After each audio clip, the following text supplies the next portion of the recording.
복음서에 보면 서기관 중 한 사람이 예수님께 물었습니다.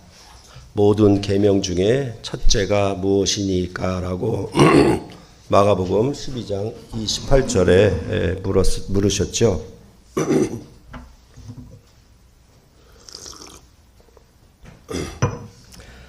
그때 예수님께서 그 물음에 대한 답변으로 첫째와 둘째 이렇게 대답을 하셨습니다.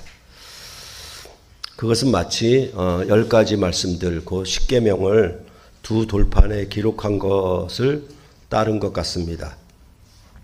그래서 그 대답이 예수님이 마가복음 12장 29절로부터 31절에 나오는데, 예수께서 대답하시되 첫째는 이것이니 이스라엘아 들으라. 주곧 우리 하나님은 유일한 주시라. 내 마음을 다하고 목숨을 다하고 뜻을 다하고 힘을 다하여 주 너희 하나님을 사랑하라 하신 것이요. 둘째는 이것이니 내 이웃을 내 자신과 같이 사랑하라 하신 것이라. 이보다 더 큰 계명이 없느니라 라고 답하셨습니다.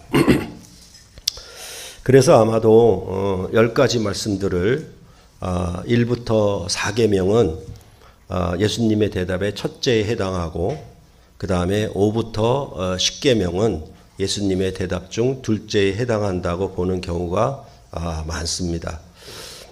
그래서 저도 오늘 신명기 본문에 5부터 10계명까지 설교 제목으로 예수님이 답변하신 내 이웃을 내 자신과 같이 사랑하라 라는 제목으로 말씀을 드리고자 합니다. 이것도 사실은 구약 레위기 19장 18절에 원수를 갚지 말며 동포를 원망하지 말며 내 이웃 사랑하기를 내 자신과 같이 사랑하라 나는 여호와리라는 말씀과 차이가 있다라고 여러분께 그 말씀을 드렸었죠. 레위기에서 이 말씀 내 이웃 사랑하기를 내 자신과 같이 하라라고 할 때 그 말씀은 자기 동포들에게만, 즉 유대인에게만 해당되는 이웃이었지 이방인까지 해당되는 이웃은 아니었다라고 말씀을 드렸습니다. 그렇기 때문에 누가복음의 신약에서는 선한 사마리아인의 비유를 통해서 누가 이웃이냐라는 질문에 예수님이 답변을 하시는 내용이 나오고 있습니다.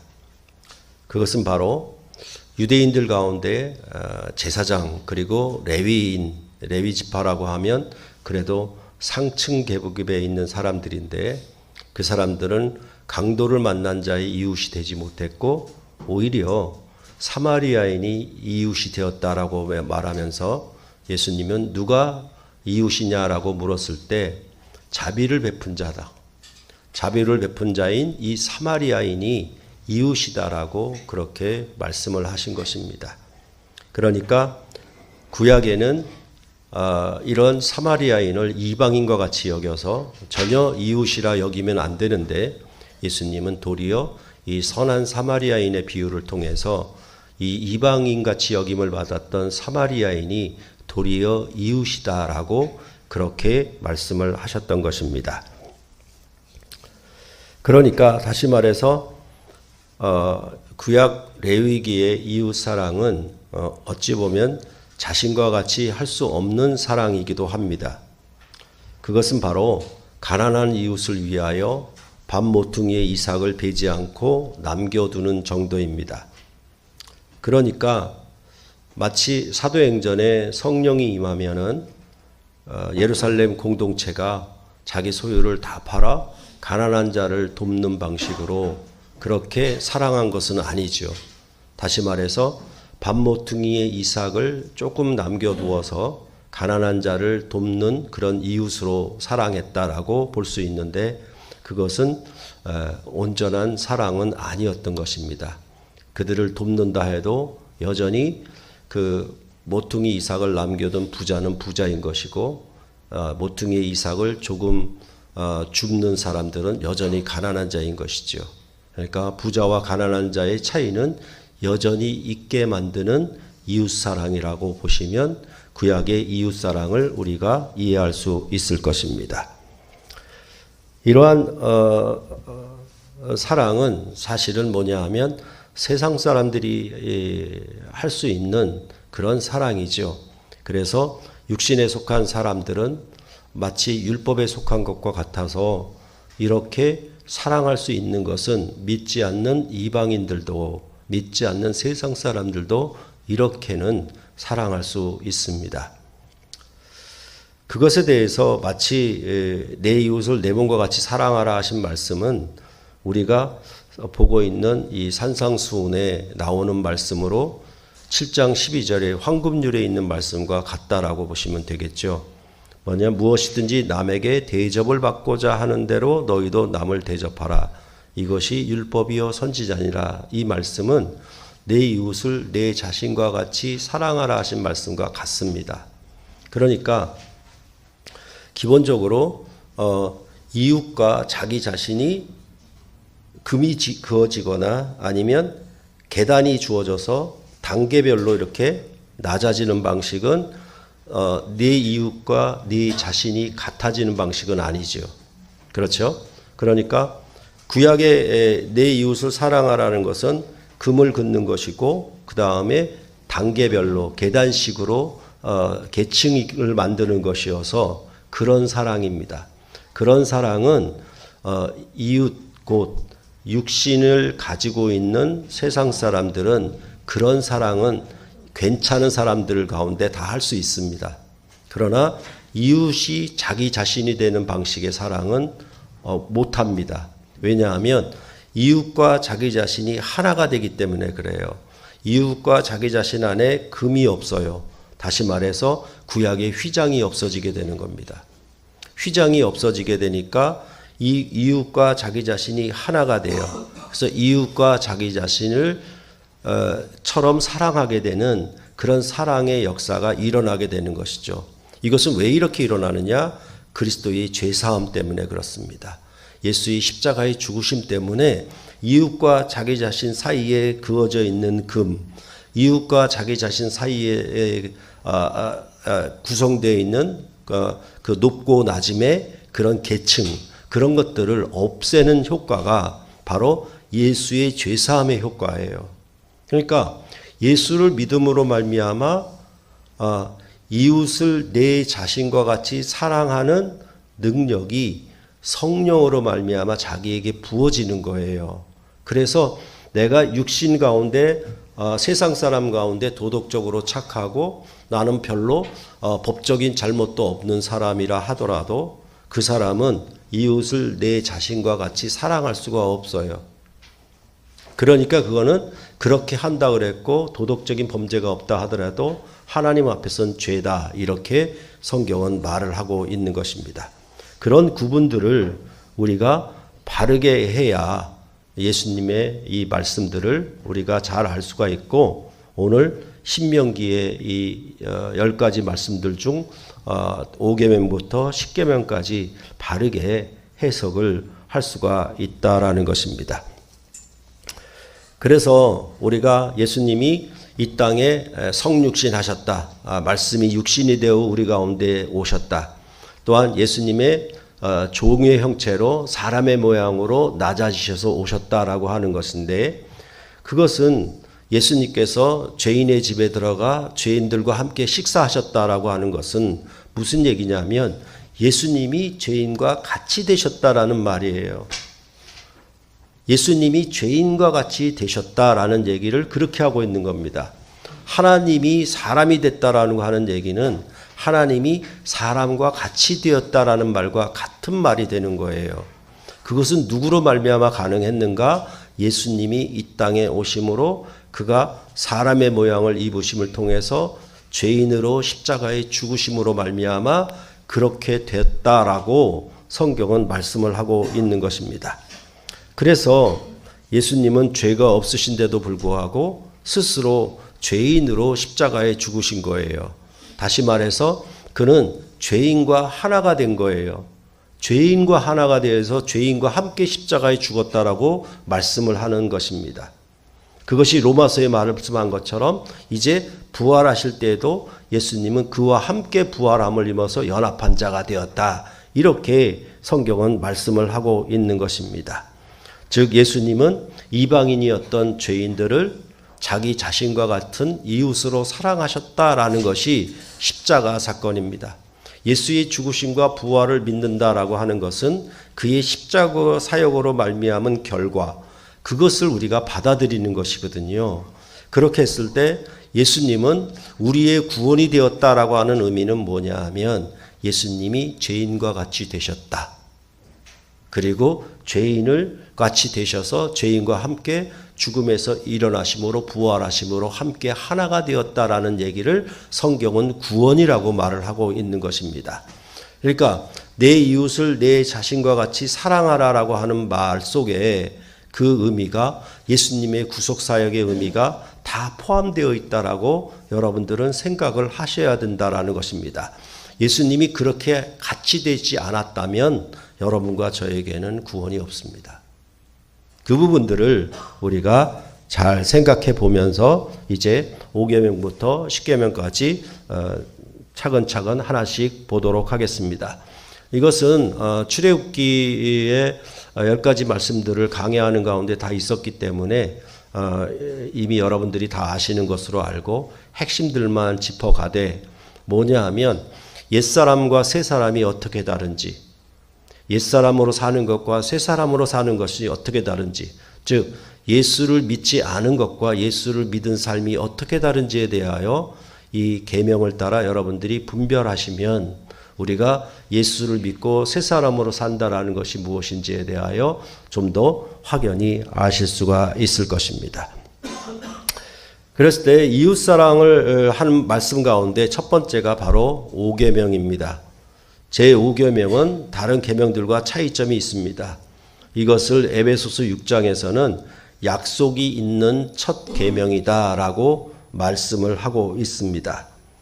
그러니까 그 약속이 있다라고 하는 것은 우리가 5계명에서 보는 것처럼 뭐냐 하면 그리하면 내 하나님 여호와가 내게 준 땅에서 내 생명이 길고 복을 누리리라 라고 하는 약속이 주어졌잖아요. 그러니까 그 위에나 아래는 뭐냐 하면 살인하지 말아라, 간음하지 말아라 이렇게 되고 그 다음에 약속이 없죠. 근데 5계명은 이 약속이 있는 첫 계명이다 이렇게 얘기하므로 에베소서 저자인 바울은 아마도 1부터 4계명까지의 첫 번째 돌판, 그리고 5계명부터 10계명까지 두 번째 돌판에 쓴 것이 아닌가, 그렇게 이해한 것이 아닌가라고 저는 그냥 추측을 하고 있습니다. 그랬을 때 제일 중요한 것은 뭐냐 하면 그러면 옛사람이 부모를 공경하는 것과 새사람이 부모를 공경하는 것이 어떻게 다른가? 다시 말해서 부모를 공경하는 것은 옛사람도 다 해요. 다 해요. 그죠? 그러니까 그 부모를 공경함에 있어서는 옛사람이나 새사람이나 다 하는, 다시 말해서 예수를 믿는 사람이나 예수 믿지 않는 사람이나 다 부모를 공경한다라고 보고, 부모를 공경하지 않으면 옛사람이고 뭐고 새사람이고 뭐고 생각해 볼 여지도 없죠. 그렇죠? 그러니까 에베소서에서는 부모를 존경하라라고 얘기하면서 뭐라고 얘기하냐면, 공경하라 얘기하면 이것이 옳다라고 아예 못을 딱 박아버리죠. 이건 뭐 변명의 여지가 없다라는 방식으로 그렇게 말씀을 하고 있는 것입니다. 그럴 때에 이 세 사람은 어떻게 아들이 하나님 아버지를 순종했는가라는 것을 생각해야 되겠죠. 예수님이 어떻게 하나님 아버지의 뜻을 다 이루시고 순종하셨는가. 그것이 바로 그리스도 안에서 세 사람이 하나님 아버지를 공경하듯이 우리의 부모를 공경하는 방식이 되고 이해가 된다라고 생각을 하셔야 된다라는 것입니다. 우리 주 예수 그리스도는 죄인들을 구원하시려는 하나님 아버지의 뜻에 죽기까지 복종했습니다. 그는 땅에서 잘되고 장수하는 복을 넘어섰습니다. 새하늘과 새 땅을 주시는 영생의 복을 주셨기 때문입니다. 그러므로 옛사람은 자기 육신들의 부모만 공경합니다. 이는 세상 사람들과 같습니다. 그러나 새 사람은 그리스도 안에 지체가 된 교회의 부모들까지 공경을 합니다. 그게 달라진 거예요. 다시 말해서 우리는 육신의 혈통, 혈육, 이 가족 안에서 부모만 생각하는 것이 육신의 생각이에요. 예수 믿지 않는 사람의 생각. 그렇죠? 그러나 예수를 믿어서 새로운 사람이 된 사람들은 어떤 사고방식이 성령 안에서 임하냐면 예수를 믿는 순간에 성령이 임함으로 교회의 장로들을, 교회의 어르신들을 부모로 공경하는 그런 새 마음이, 새 생각이 임하게 된다라고 말씀을 하는 거예요. 왜냐하면 우리 모두가 다 죄인이었거든요.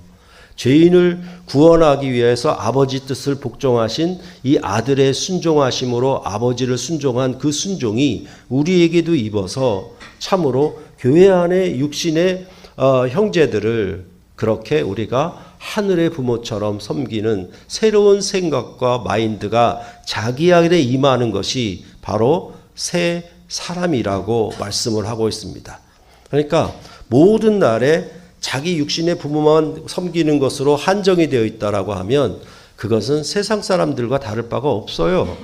그렇지 않습니까? 이제 그리스도 안에서 형제 부모가 되고 그리스도 안에서 한 몸이 된 그들을 섬기는 마음, 생각, 어떤 실천들이 자기 안에 일어나게 되어 있습니다. 그게 바로 예수 그리스도께서 아버지의 뜻을 복종하심으로 우리를 구원하신 그 영이 자기에게 임하기 때문에 그렇습니다. 그게 바로 성령의 역사이라고 생각하시면 된다라는 것입니다.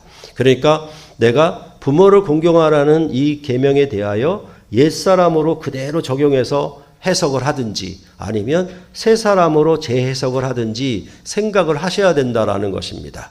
그러면 유대인들은 모세의 율법은 거기에 국한돼서 마치 자기 동포만 이웃이라고 여겼던 것처럼 자기 혈육의 부모만 부모로 여길 것입니다. 그러나 그리스도 안에서 하늘 가족이 된 하나님을 아버지라 부르는 형제 자매로 온 가족이 모였기 때문에 이 교회 안에서 어르신들을 공경하는 새로운 생각이 그들 안에 임하게 된다라고 성경은 말씀을 하고 있는 것입니다. 그러니까 그런 부분들은 우리가 옛사람의 삶을 살고 있는지 새 사람의 삶을 살고 있는지 부모를 공경하라고 하는 그런 계명을 따라서 확연히 알 수가 있는 것이죠. 그렇죠. 이제 이 6계명에 대한 것도 우리가 산상수훈을 통해서 본 것처럼 살인하지 말지니라에 대해서 그냥 육체적 행위로 살인한 범죄에 대해서만 생각을 하게 되면 그것은 옛사람의 생각입니다. 옛사람의 생각이죠. 이것은 유대인들의 모세율법의 가르침을 따라서 사는 방식과 또한 이 세상 사람들이 사는 방식과 같아요. 그렇지만 이제 새 사람으로서 살인하지 말라라고 하는 이 계명을 우리가 이해하고 해석할 때에는 어떻게 생각하냐면 그저 육체적인 살인을 한 것으로만 죄라고 여기지를 않는다는 것이죠. 그렇죠? 형제에 대해서 라가라 하고 미련한 놈이라 하고 분노하고 하는 것조차 이것을 살인이라고 여기게 되는 것이죠. 그것은 왜 그러냐면 예수님께서 죄사함을 십자가에서 이루셨기 때문에 그런 거예요. 그래서 그리스도 안에서 이웃에 대하여 형제에 대하여 이제 뭐냐 하면 그 휘장이 제거되었기 때문에 단순히 육체적 살인에 대해서만 범죄라고 생각하지 않고 둘 사이가 온전한 관계가 되었기 때문에 이제는 형제에 대해서 비방하는 거나 비난하는 거나 조롱하는 거나 비판하는 것에 대하여 이것을 살인이다라고 그렇게 예수님이 이 살인하지 말지나를 재해석한 것입니다. 근데 우리는 어떻게 생각을 하냐면 육체적으로 살인 안 했으니까 살인이라고 하는 중범죄에 해당하지 않다라고 생각하면서 계속 뭘 하냐면 형제에 대해서 비방하고 수군수군하고 조롱하고 낮춰보고 그런 미련한 놈이라고 하고 그런 수치스러운 조롱을 거듭거듭하면서도 어떻게 생각하냐면 나는 살인죄를 저지르질 않았어라고 생각을 해요. 그게 뭐냐 하면 옛사람으로 살고 있는 모습이거든요. 예수를 믿었는데 믿지를 않은 거예요. 사실은 뭐냐 하면 성령이 임하지 않았기 때문에 내가 형제에 대하여 그런 말을 하는 것에 대한 조심성이나 신중성이 없어져 버려요. 그것이 형제와 나 사이에 화목을 깨는, 그래서 둘 사이에 휘장을 치는 것이라는 생각을 전혀 못해요. 왜냐하면 내가 옛사람으로 육신에 속해서 세상 사람으로 살 때 그것에 대해서 누가 중범죄로 고발하지 않거든요. 그러니까 자기 스스로도 예수를 믿었다라고 하면서 그 일을 반복하면서 그 비난을 반복하고 그 조롱을 반복하면서도 뭐냐 하면 스스로 못 느끼는 거예요. 왜 그러냐 하면 예수의 죄사함을 몰라요. 그러니까 이게 성령이 임했다라고 하는 어떤 종교적인 열광, 종교적인 열정만 알지 내 삶에 있어서 성령의 판단을 따라서 이것이 그리스도 안에서 어떤 해석이 임하는지에 대한 것이 없다라는 것이, 다시 말해서 이 살인하지 말지라는 출애굽기의 유대인들에게 모세 율법으로 주어진 그 범주 안에서만 이해를 하게 된다라고 하면 그것은 예수님이 율법과 선지자를 완전케 했다라는 의미를 전혀 모르게 된다라는 것입니다. 제7계명에 간음하지 말지나도 역시 마찬가지죠. 모세 율법 안에 속한 옛사람은 그저 육체적 간음만 행하지 않으면 된다는 식으로 이 계명을 해석합니다. 이 역시 세상 사람이 같은 생각과 갖고 그 다음에 세상 나라의 법도 이 기준을 따라 정죄를 하게 되는 것이죠. 그러나 예수 그리스도의 죄사함은 새 언약 관계를 가져왔습니다. 주인과 종의 관계가 아니라 아버지와 아들의 관계를 가져오게 된 것입니다. 어쩌면 종이라고 하는 것은 마음까지 다해서 주인을 섬길 필요는 없어요. 그냥 몸으로 주인께 충성하면 됩니다. 마음까지 다 담아서 할 필요는 없어요. 하라는 것만, 시키는 것만 그대로 하면 되니까. 그러나 아들은 그렇지 않습니다. 왜냐하면 이 아들은 아버지를 몸과 마음으로 충성하며 사랑하며 섬기기 때문에 그렇습니다. 그렇기 때문에 이것은 아버지와 아들의 온전한 관계를 그리스도 예수의 십자가 사역으로 이웃과의 관계에서 그렇게 만들어 준 거예요.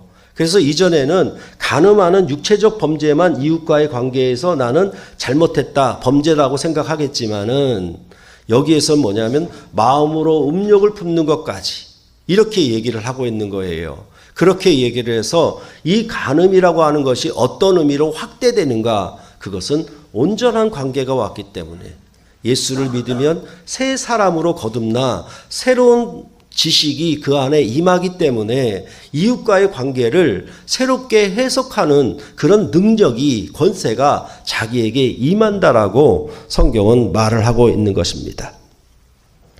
예를 들어서 남편이 낚시를 좋아합니다. 그러나 낚시를 아내보다 더 사랑하면 간음이에요. 온전한 관계인 부부관계는 단지 세상 나라의 헌법에 명시된 조항만을 지키는 것으로 만족하지 않습니다. 남편이 아내를 사랑하고 그 아내가 남편이 낚시하는 것을 즐겨하지 않는다면 남편은 당연히 낚시를 버리기로 결단을 하게 되어 있는 것입니다. 낚시하는 것 자체가 범죄가 아니죠. 간음죄가 아니죠. 세상법은 전혀 그걸 다스리질 않습니다. 또한 모세의 율법도 다스리질 않습니다. 그러나 만약 낚시라는 것을 아내보다 더 좋아한다면 그것은 부부관계에서는 간음죄라 이 말입니다. 왜? 부부관계는 온전한 관계가 왔기 때문에 그렇습니다. 그래서 성경은 믿음으로 하지 않는 모든 것이 죄라고 규정을 하고 있는 것입니다. 주 예수 그리스도를 신랑으로 섬기는 관계에서 자기 삶을 행해야 하는 것입니다. 남편의 모든 행동은 아내를 사랑함으로 행하여야 하는 것과 마찬가지입니다.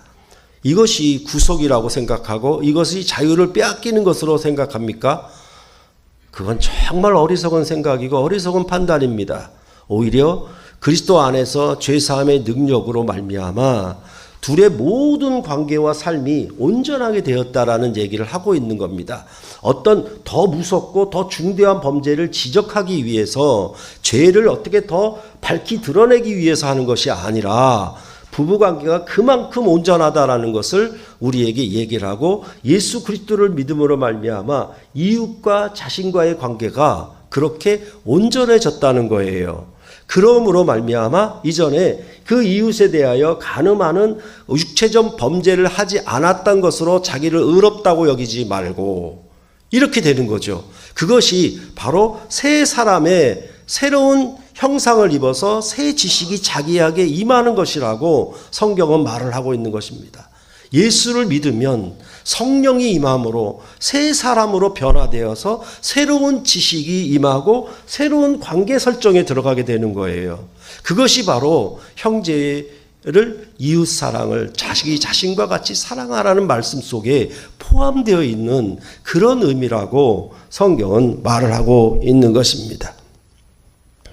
한 가지 예를 더 들자면 자기 육신의 가족과 자기 일에 관한 것은 늘려가고 사회적인 모임도 자주 갖습니다.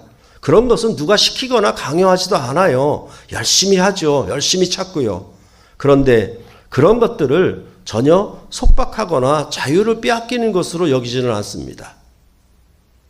그런데 유난히도 교회의 모임에는 등한시하고 교회에 조금이라도 모이라고 그러면 그거는 무슨 큰 속박이고 자유를 빼앗는 것처럼 해석을 해요. 그것은 뭐냐 하면 예수를 믿는다 하면서 예수를 믿지 않는 사람과 똑같은 거죠. 왜냐하면 세상은 예수를 미워했고 세상은 예수 믿는 나를 미워하게 되어 있고 세상은 교회를 미워하게 되어 있는 거예요. 그렇게 되어 있는 거거든요. 그런 점들에 대해서 생각을 해야 되는 것입니다.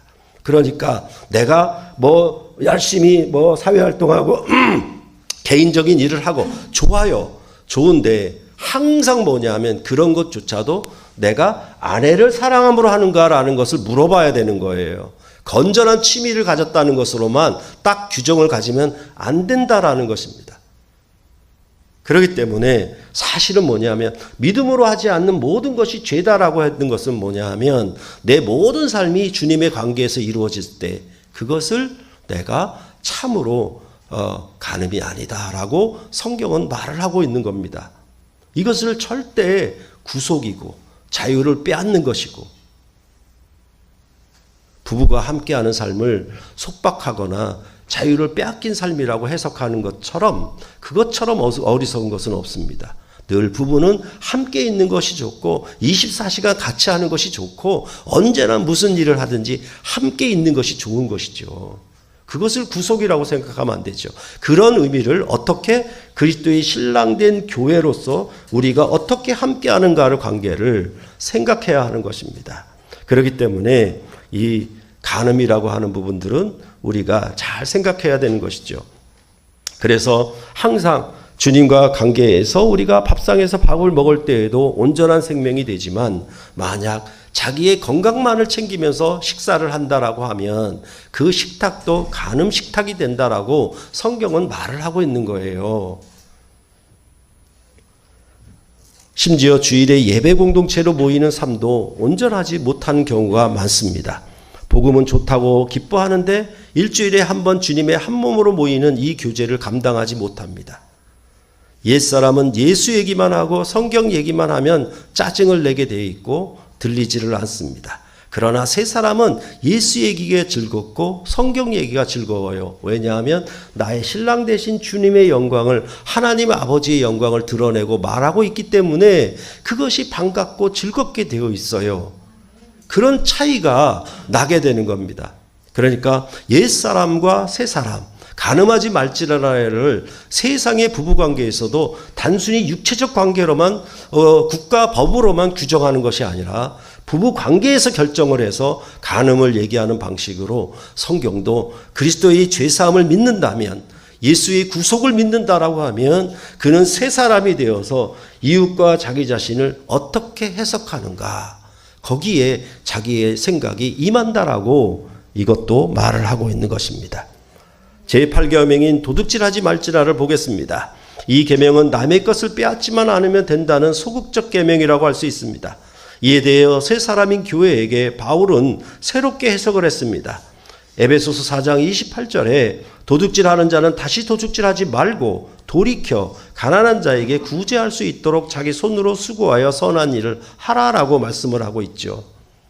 그래서 제가 이 본문을 하면서 은혜 위에 은혜를 얘기하면서 돌이켜 아니면 오히려 도리어 이 말씀에 대해서 너무나 중요하다라고 말씀을 드렸죠.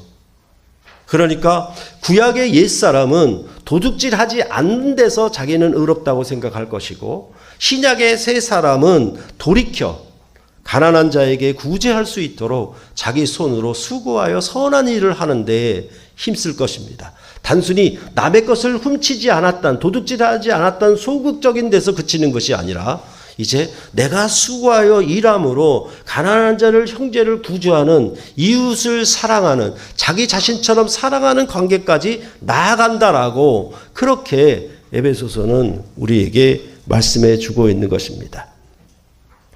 그것은 바로 이웃을 그리스도 안에서 죄사함을 받아서 에베소서 4장 25절이 말하듯이 서로 지체가 되거든요.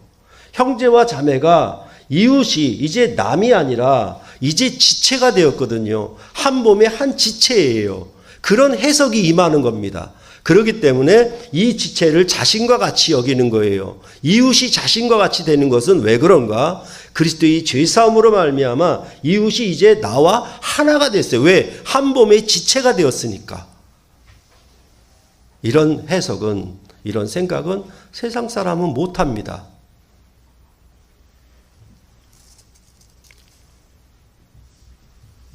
그렇기 때문에 우리는 부모가 만약 자기가 수고하여 손으로 수고하여 일을 열심히 해서 자기가 벌은 것으로 자기 먹고 자기 배부름만 위해서 썼다라고 하면은 어떻게 생각하시겠습니까? 부모가 남의 것을 하나도 도둑질하지 않고 그저 자기 노동의 대가로 얻은 수확물을 자기를 위해서 쓴 것이니 무슨 도덕적으로 잘못한 게 있겠습니까? 도둑질하지 말라라는 계명에 어긋난 게 없지요. 하지만 세상의 국가법으로는 분명히 도둑질하지 않았으니까 법으로 다스리지는 않을 것입니다. 만약 그러해도 부모가 자기가 수고해서 자기가 일해서 자기가 돈 벌어서 자기만을 쏘였다라고 하면 그것은 부모와 자녀와의 관계에서 문제가 될 것입니다. 그것이 바로 성경이 말하는 도둑질하지 말라를 돌이켜라고 얘기하면서 이웃사랑하라는 걸 어떻게 사랑하는지에 대하여 새 사람은 어떤 마음으로 사랑하고 어떤 마음으로 수고해서 내가 형제를 구제할 것인가. 여기까지 가는 것이 바로 그리스도 안에서 죄사함을 받은 능력과 권세라고 그렇게 해석을 새롭게 하는 것입니다. 이러한 원리가 새 창조함을 입은 교회 공동체 안에 새로운 지식으로 성령을 통해 그들 마음에 새겨진다는 거예요. 그래서 원래 여러분과 저는 땅에 속하여 땅에서 난 자들입니다. 그리하여 자연적으로 자기 경계 안으로만 바라보고 그 울타리 안에 있는 자들만 생각할 수밖에 없습니다.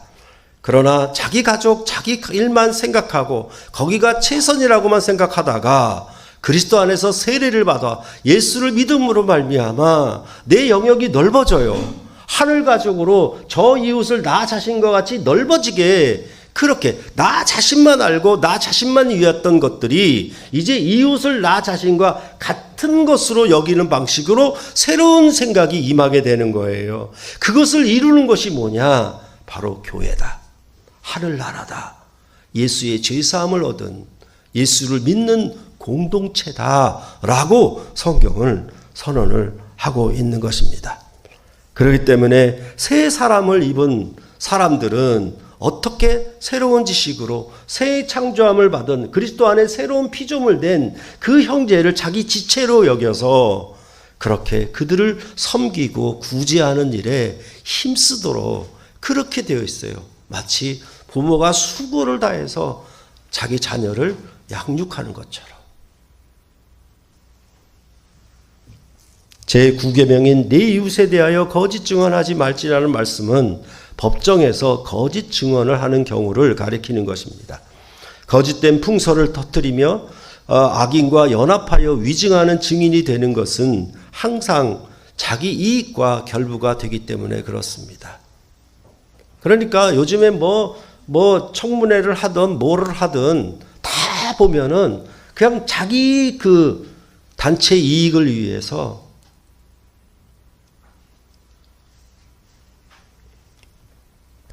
레위기에서는 이 8계명과 9계명을 함께 얘기하고 있습니다.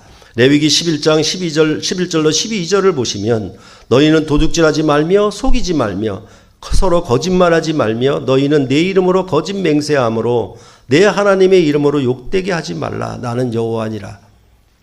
여기서는 도둑질과 거짓과 거짓 맹세를 함께 묶어서 얘기를 하고 있습니다. 그것은 바로 이 거짓 증언을 함으로 나한테 어떤 이익이 되는가? 구약의 옛사람은 맹세할 부분과 맹세하지 않는 부분에 대한 진실함이 서로 달라도 되었습니다. 그러나 신약의 새 사람은 그런 이분법이 없어졌습니다. 그리스도의 십자가의 죽으심으로 휘장이 찢어졌기 때문입니다. 그러니까 이게 뭐냐 하면 내가 맹세할 부분은 매 100만 원을 걸고 1억을 걸고 부모의 이름을 걸고 맹세하고 그건 지켜야 된다고 생각하지만 맹세하지 않는 부분은 나는 맹세 지키지 않아도 된다는 생각이 가지게 되는 것, 이것은 모세의 율법 아래에 있는 유대인이나 세상 사람이나 똑같이 생각하게 되어 있습니다. 그러나 그리스도 안에서 죄사함으로 말미암아 이런 맹세해야 될 부분과 맹세하지 않아야 될 이 두 구분이 없어진 거예요. 휘장이 찢어진 것처럼. 그러니까 맹세하지 않거나 맹세하거나 모든 삶에 있어서 진실해야 되는 것. 그것이 예수를 믿음으로 말미암아 나타난 효과예요. 예수를 믿음으로 말미암아 새 사람 된 변화예요. 그래서 내가 한마디 말을 하고 행하는 것, 이 자체가 그냥 땅에 떨어지고 이건 가볍게 여기고 쉽게 지키고 이렇게 하는 부분이 아니라 이 모든 부분들 자체도 그리스도 안에서 새 사람 된 능력으로 나의 안에 임함으로 말미암아 내가 무슨 말을 하든지 이것은 진실되게 하려고 하는 그 삶이 자기에게 임하는 거예요. 그래서 내 삶이 마치 말과 행함이 분리되면은 두 개가 분리된 것처럼 말과 행함이 일치가 되면 하나가 된 것처럼 그렇게 나타나는 것. 그것이 예수 믿음으로 성령이 임한 그리스도인들에게는 이게 임하게 되어 있는 겁니다. 그런데 그냥 예수를 믿는다라고 하면서 육신으로 세상에 믿지 않을 때 살았던 그 생각과 그 방식, 그 진실함의 방식을 그대로 들어와서 나는 세상의 맹세 방식으로 살아간다라고 하면 그것은 죄 아래 거하는 것이다. 이렇게 성경은 말씀하고 있는 것입니다. 예수의 죽으심과 부활을 왜 믿었습니까? 그 믿으심의 효과는 무엇입니까? 뭐만 얘기하냐면 믿기만 하면 천당만 간다는 얘기만 하니까 예수를 믿음으로 말미암아 죄사함을 얻어서 성령으로 말미암아 새 마음과 새 지식이 임하여 내 모든 삶에서 새로운 해석과 새로운 판단과 새로운 분별력이 임하여 내가 예수 믿는 삶을 삶으로 천국 백성 그리스도인으로 사는 삶이 시작되고 그것으로 계속된다는 것에 대한 이해가 없어지게 만드는 거예요.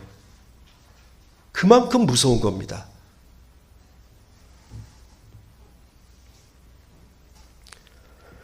그러니까 이 세상 것을 사랑하되 형제를 사랑하지 아니하면 그는 거짓을 행하는 자요 어둠 가운데 있는 자라고 말씀을 하고 있는 것입니다. 그래서 요한일서는 자녀들아 우리가 말과 혀로만 사랑하지 말고 행함과 진실함으로 하자. 그렇게 3장 18절에 말하고 있습니다. 말로만 형제에게 더욱게 하라라고 하지만은 행하지는 않으며 그거는 진실함이 아닙니다. 왜냐하면 말로 뱉은 거니까. 내가 문서로 작성한 것이 아니니까 법적 책임이 없으니까 그냥 날려버리면 되는 것이죠. 그거는 이방 사람들이 믿지 않는 사람들이 사고하는 방식. 누가 이 세상의 재물을 가지고 형제의 궁핍함을 보고도 도와줄 마음을 닫으면 하나님의 사랑이 어찌 그 속에 거하겠느냐. 내 이웃을 내 자신과 같이 사랑하라고 하는 예수님의 말씀이 그 안에 거하겠느뇨. 이렇게 말씀을 하고 있는 것입니다. 그것은 단지 범정에서의 증언이나 맹세한 부분에 대한 거짓말을 따지는 것이 아니라 그런 것이 아니더라도 말과 행실에 거짓이 없게 된 것은 주님의 죄사함의 능력과 권세를 주를 믿는 세 사람에게 성령이 임함으로 가능하게 된 거예요. 이것을 안 가르쳐요, 교회가. 그냥 믿기만 하면 은혜로만 날마다 죽습니다. 이것만 가르쳐요. 내 삶의 전 부분에 있어서 온전한 삶이 주어졌다라고 하는 것을, 성령이 임한 결과와 능력과 권세를, 그것을 보여주질 않아요. 뭐냐 하면 종교적인 신비한 능력, 병 고치거나 방언하거나 이쪽으로만 몰아가 버려가지고 성령으로 말미암아 거룩한 판단이 임하는, 땅에서 살면서 하늘의 판단으로 하늘의 지혜로 사는 삶에 대하여 그것이 무엇인지 분명하게 보여주질 않습니다. 왜냐하면 이 10가지 계명들을 해석이 안 되니까, 구약의 율법대로 그대로 해석해버리니까 이런 아주 처참한 결과가 빚어지게 되어 있는 것입니다. 10계명을 보면 내 이웃의 아내를 탐하지 말라고, 내 이웃의 집이나 그의 밭이나 그의 남종이나 여종이나 그의 소나 낙이나 내 이웃의 소유를 탐내지 말라니라 라고 했습니다. 출애굽기에는 집이 아내보다 더 먼저 이 계명이 나오고 있습니다. 그것은 바로 출애굽기는 법적 소유와 재산의 강조점이 있는 반면에 신명기는 그 소유물에 대하여 풍성함을 누리는 것, 젖과 꿀이 흐르는 것처럼 풍성한 생명을 누리는 것에 강조점이 있기 때문에 아내가 먼저 나왔습니다. 그래서 아내를 먼저 앞세운 것인데, 그것은 바로 부부가 함께하는 생명이 가장 풍성한 생명이고 온전한 생명이기 때문에 그 아내에 대해서 먼저 이 10계명의 얘기를 하고 있는 것입니다. 그러니까 엄격히 보면 출애굽기 10가지 말씀들과 신명기 10가지 말씀들이 달라요. 이웃의 집을 탐내고 그것을 빼앗는 것은 곧 여호와께서 그 이웃을 구원하여 가나안 땅에 심으신 일을 부정한 것이 되며, 여호와께서 주신 기업을 빼앗음으로 그 이웃의 생명을 탈취하는 것이 됩니다. 여기서 다시 우리가 부자 청년을 소환해야 합니다. 이 청년은 율법을 어려서부터 다 지켰다고 예수님께 대답을 했습니다. 그래서 마가복음 10장 19절로 20절에 보면은 네가 계명을 안 하니 살인하지 말라, 간음하지 말라, 도둑질하지 말라, 거짓 증언하지 말라, 속여 빼앗지 말라, 내 부모를 공경하라 하였느니라. 그가 여짜오되 선생님이여 이것은 내가 어려서부터 다 지켰나이다. 부자 청년은 이 계명을 다 지킨 자예요. 그런데도 그 사람은 하늘나라에 들어가지 못한 자라고 말씀을 하고 있는 것입니다. 왜 그렇습니까? 우리가 산상수훈에 보았던 것처럼 그는 땅의 보물을 쌓는 자였거든요. 하늘의 보물을 쌓는 자가 아니었거든요. 그러니 당연히 하늘에는 부동산 재산이 없어요. 자기 등기권이 없어요. 하늘에 쌓지를 않았으니까. 그러니까 하늘나라에 못 들어가는 것이죠. 왜냐하면 모세의 율법을 지켰어요. 이것은 이 부자 청년과 같은 마인드와 생각과 사고방식은 누구? 이 세상 사람에게 다 임하는 겁니다. 하나님을 믿느냐 안 믿느냐만 빼는 것이지 사고방식과 생활방식은 다 그대로 임하는 거예요. 그래서 이 세상 사람들은 땅의 보물을 쌓는 것에 최선을 다하게 되어 있습니다.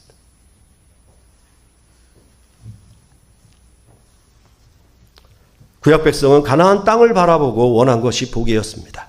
그러나 예수님은 하늘로부터 오셔서 하늘의 집을 지으시고 우리를 하늘로 데려가기 위해 오신 분입니다.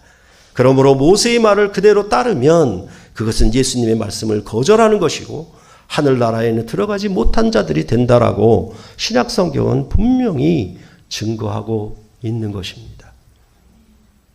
이처럼 옛사람에서 새사람으로의 변화, 즉 하나님과 예수 그리스도를 아는 은혜와 지식은 예수를 믿는 자들에게 성령이 부어짐으로 가능하게 된 거예요. 그래서 성령 세례가 필수적입니다. 그게 없으면은 이게 예수를 믿어도 종교 생활을 해도 아무런 효과가 없어요. 아무런 재미도 없고 아무런 흥미도 없게 되어 있어요. 왜 그러는가? 예수를 영접하지를 않았어요. 예수를 믿지를 않았어요. 예수의 죄사함의 권세를 받아들이지를 않았어요. 그렇기 때문에 자기 삶에서 무엇으로만 나타나냐면 우리는 땅에서 났기에 땅에 속한 것만 알기 때문에 육신에 속한 방식과 생활과 판단, 거기에 젖어 살면서 거기에 판단과 모든 생각이 그대로 교회 안에 들어오게 돼 있어요. 참 안타까운 일이죠. 엄청나게 안타까운 일이죠. 그렇기 때문에 참으로 우리가 깨어 있어서 여러분이 이 세상으로 사는 것이 뭔가, 빛의 자녀들로 산다는 것이 무엇인가에 대하여 우리가 세상의 소금으로, 우리가 세상의 빛으로 왕적인 제사장적 권한을 가지고 나타내 줘야 되거든요. 단순히 예수를 믿는다, 교회를 간다 라고 하는 그런 어리석은 전제에 매몰되지 말라는 얘기입니다. 예수를 믿는 것이 왜 복인지, 천국이 저희 것임이 왜 복인지에 대하여 내가 이 계명을 따라 새로운 해석을 가지고 새 사람이 되어서 성령이 임한 증인으로 성령의 분별력을 가지고 자신의 삶을 살아감으로 증명해 보이라는 겁니다. 내가 예수 안에 거하는지, 예수의 말에 거하는지 그것을 증명해 보이세요. 자기가 알 수 있고 이웃이 알 수 있도록. 그것에 대한 가장 뚜렷한 전제가 뭐냐? 하나님을 사랑한다라고 하는 전제가 뭐냐? 내 이웃을 내 자신과 같이 사랑하는가? 내 이웃이 내 자신과, 내 형제가 내 자신과 분리되고 계층적으로 사랑하는가? 거기에 대한 분명한 답변이 자기에게 있어야 되는 것입니다. 그렇지 않으면 아직 죄사함이 없습니다. 예수를 몰라요. 그렇기 때문에 회개하셔야 되는 겁니다. 그런 부분들을 우리가 바르게 알고 새 사람으로 나타내서 이것을 증거하며 우리와 형제자매들을 내 자신과 같이 사랑하라고 하는 이 예수님의 둘째 계명, 그것을 꼭 지킴으로 우리 안에서 새물결 교회가 이제 빛의 자녀들로 성령이 임한 새 사람으로 하늘나라에 들어가는 복된 여러분과 제가 되기를 간절히 바라는 것입니다. 기도하시겠습니다.